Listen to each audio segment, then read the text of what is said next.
Last October, I gave a talk on the soul. It proved to be such a juicy topic, at least for me, that there was a lot that I had to cut out, hoping to revisit it sometime. Well, that time has come. Today, I will be looking at the soul from a pop culture perspective. First, a definition. Popular culture consists of the artifacts, the activities, the essences of what defines a culture. These artifacts are enjoyed or used by the populace, the everyday people, as it were, as opposed to things like high culture, which is seen as something being enjoyed by, quote, the elite. So think of the differences between Taylor Swift and Puccini.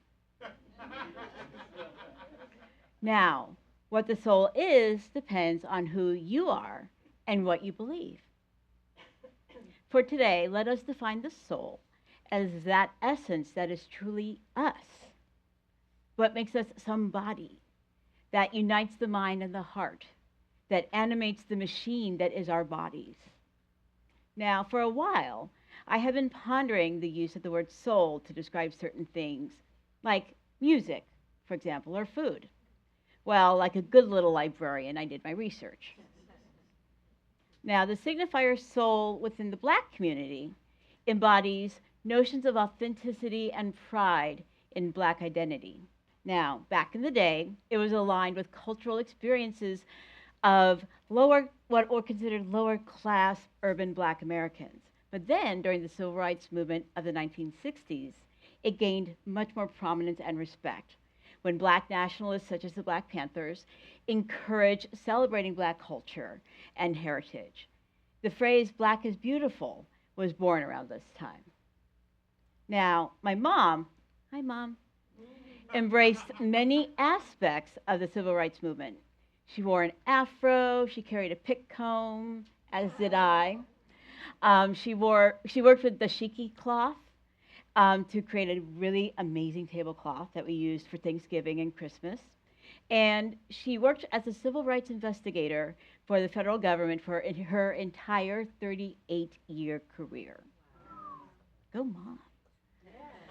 And what was surprising to me, since she never seemed to cook soul food for me growing up, she had a soul food cookbook, a tome called Princess Pamela's Soul Food Cookbook, copyrighted 1969, and apparently worth at least $200 in its original printing, which we have. Now, since discovering this book, I have wondered and pondered the essence of soul food. How did soul food get its name? Well, according to the genius of everyone, Wikipedia, the term developed in the mid-1960s, again during the Civil Rights Movement, to refer to the food of African Americans, when soul was used during that era to refer to African American culture. Now, Bob Jeffries, who is the author of the book Soul Food Cookbook, said the difference between soul food and Southern food is, quote, while all soul food is Southern food, not all Southern food is soul food. It's sort of like, you know it when you see it. So, soul food historian Adrian Miller goes on to say that, quote, the main difference between soul food and Southern food is that soul food is intensely seasoned and uses a variety of meats to add flavor to food and adds a variety of spicy and savory sauces. Try saying that 5 times fast. Now, much of soul food incorporates cooking techniques and ingredients developed not only in West and Central Africa, but also is influenced by American indigenous culture, not to mention the colonialist influences of Western Europe. So, soul food cookery developed as Black enslaved people learned to make do with whatever they were given to eat by those who enslaved them. So, for example, leftovers or the undesirable parts of animals. So, for example, pigs and pork, as well as corn, were big in soul food cooking and still are today, partially because they were eaten by many people in the South, both Black and white. Nowadays, you can find vegan soul food cookbooks. I actually own one. And you can find soul food in restaurants outside, very, Michelin star kind of restaurants outside of the Black South. And dare I say, soul food that is considered to be cooked in a, quote, healthier fashion, which is pretty cool. So, I have an admission. When the movie Soul Food came out in 1997, I admit that I really didn't think much of it because despite the excellent cast, I just didn't think it would interest me much because, well, I wasn't raised with the traditions of soul food or huge Sunday dinners where everyone in their family showed up or even homemade mac and cheese. I grew up with the blue box. I know, right?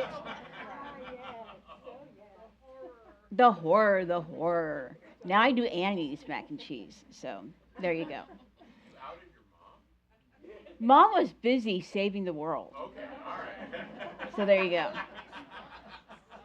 So I think Mom had an excuse. So here's the thing. During my childhood, I was incredibly ignorant about what soul food was. I remember walking into my friend Tracy's home one day and going, "What's that smell?" And she said, "Oh, it's chitlins." And I'm like, "Excuse me, what now? What are they?" And she had to explain what chitlins were, and I just sort of started backing up towards the door, going, "What?" So I was very confused as a child. But here's the thing. During my childhood, Mom didn't cook soul food for me with one big exception, and that big exception is sweet potatoes. I love sweet potatoes. Baked, candied, in casseroles, in hash, called yams just because they're a darker shade of orange. Love sweet potatoes. Thanks to my mom, who always made an amazing sweet potato casserole, yes, with marshmallows on top, lightly toasted. And then her sweet potato pie, which was so amazing. And she would make sweet potato casserole and sweet potato pie for Thanksgiving and Christmas. She still does it even today. Even though she hates to cook, she will make them for the holidays.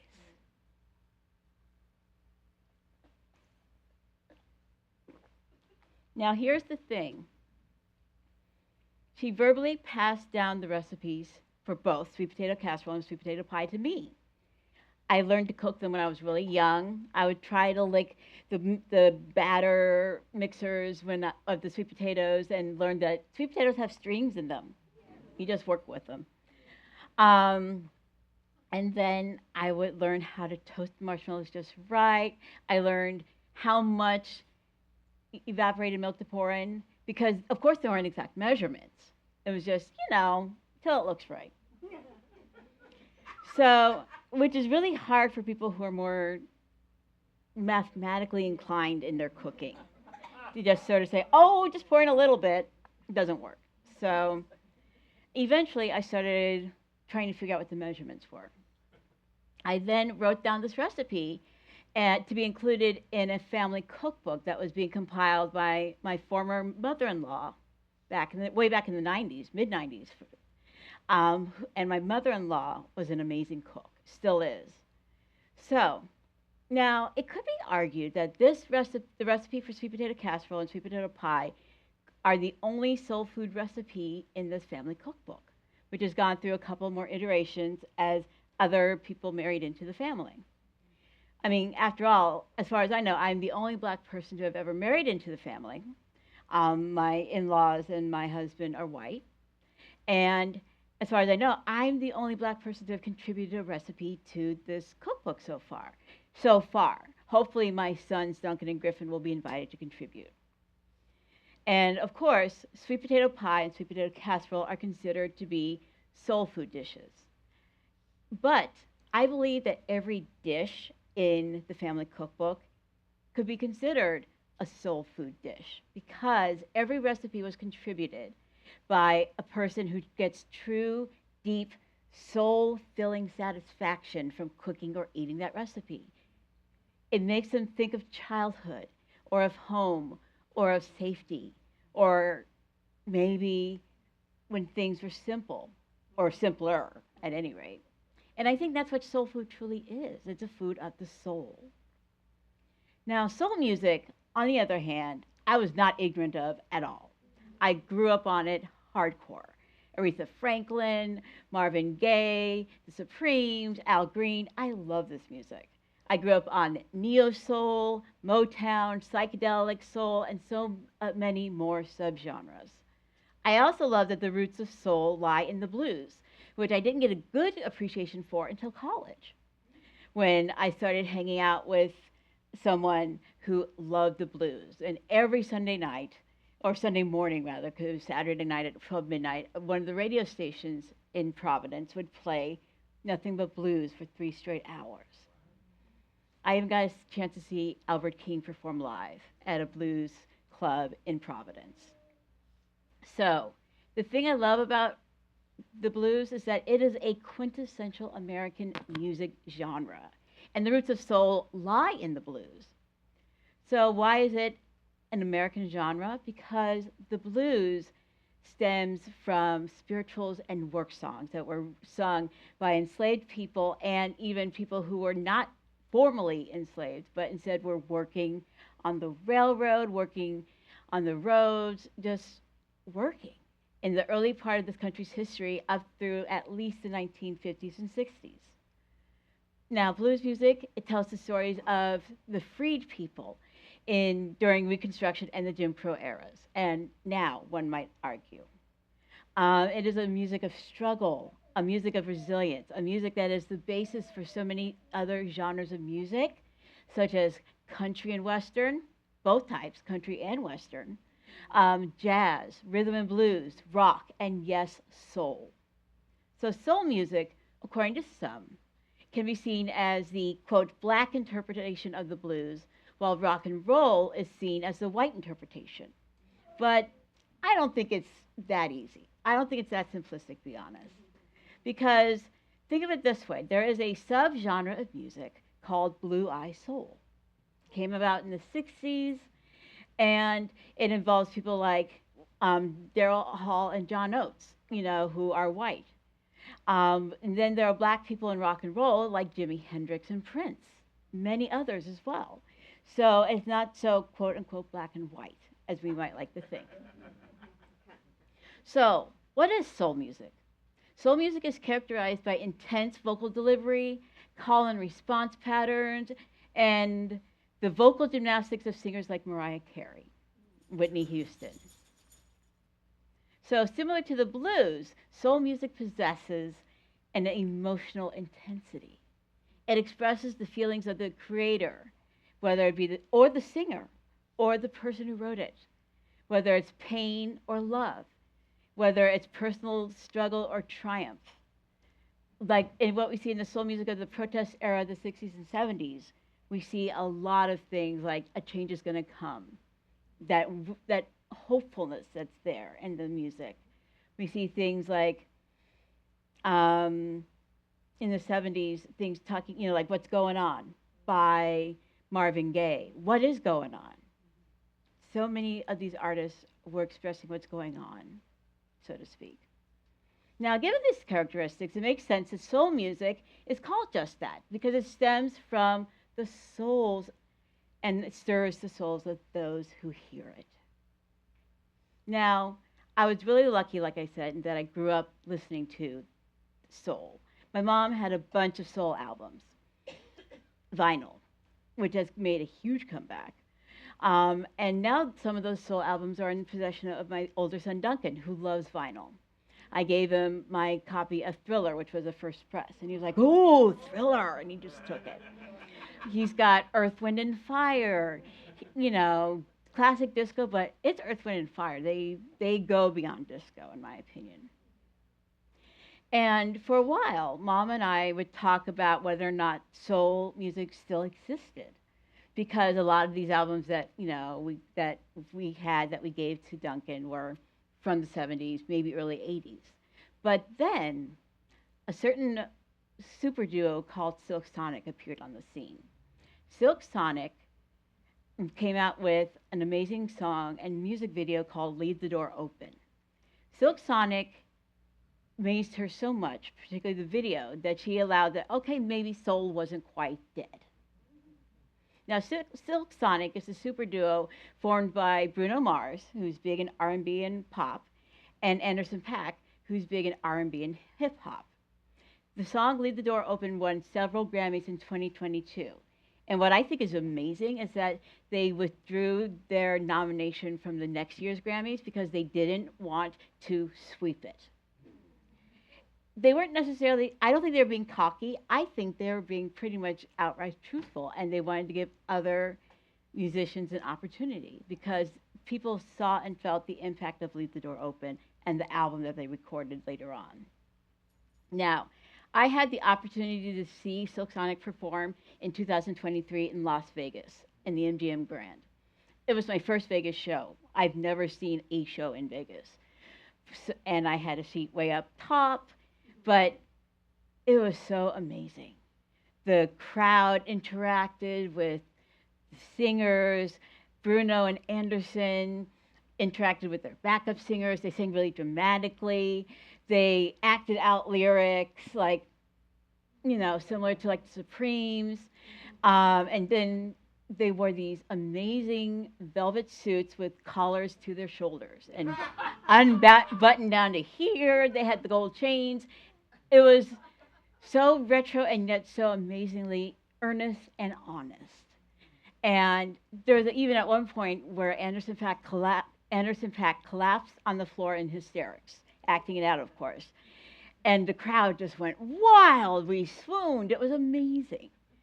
So what I find curious is that while this music is considered R&B, according to Wikipedia, I consider them soul in the truest sense because they embody a lot of that James Brown kind of action, the James Brown music, the James Brown essence. So, you may be asking, how can I, a Unitarian Universalist, get in on this? Okay. How could a Unitarian Universalist like I get into this? Well, let me talk about that. So, here's the curious thing about being a Unitarian Universalist. The denomination is predominantly white, which means as a UU, we had to think about, can non-black people embrace soul the same way that black folks have? Well, I would not say in the exact same way because of power dynamics and historical background that are part of being a black American. We have the history of slavery, being brought on ships against their will, not immigrating, as some textbooks in Texas might have you believe.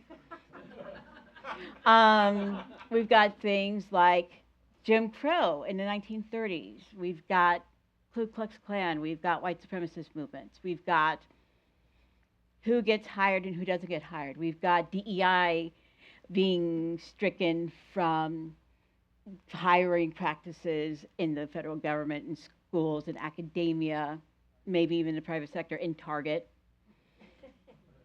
Come on, Target. So because of all of this, it's really hard to be soul as if you were black. I mean, there was a horrible movie that came out in the 80s called Soul Man with C. Thomas Howell. Some of us who are my age might remember it. Basically, C. Thomas Howell is upset that he didn't get into the law school of his choice, so he goes in blackface and reapplies and gets accepted because he's black. Hilarity ensues, if you could call it hilarity. So, as a result, I think it's better to, instead of trying to adopt, quote unquote, the black face of soul, instead embrace what soul means to you and find those elements of popular culture that touch your heart deep inside. Whether it's the movie Soul by Pixar that came out in 2020, whether it's bluegrass music, which again comes from the blues, comes from African as well as American forms of music, or maybe the supergroup Toto, which did the song Africa. Now, here's the thing. Here's what's very important. Soul knows no color. Soul, if we define it as we have already defined it, knows no particular person, knows no particular place, knows no particular thing. Remember, soul is in our heart. Soul unites our heart and our minds. It embodies the bodies that we inhabit. So what does this mean? It means that we all have soul. To quote Jesse Jackson, we are somebody. We are somebody with soul. Blessed be and Ashe.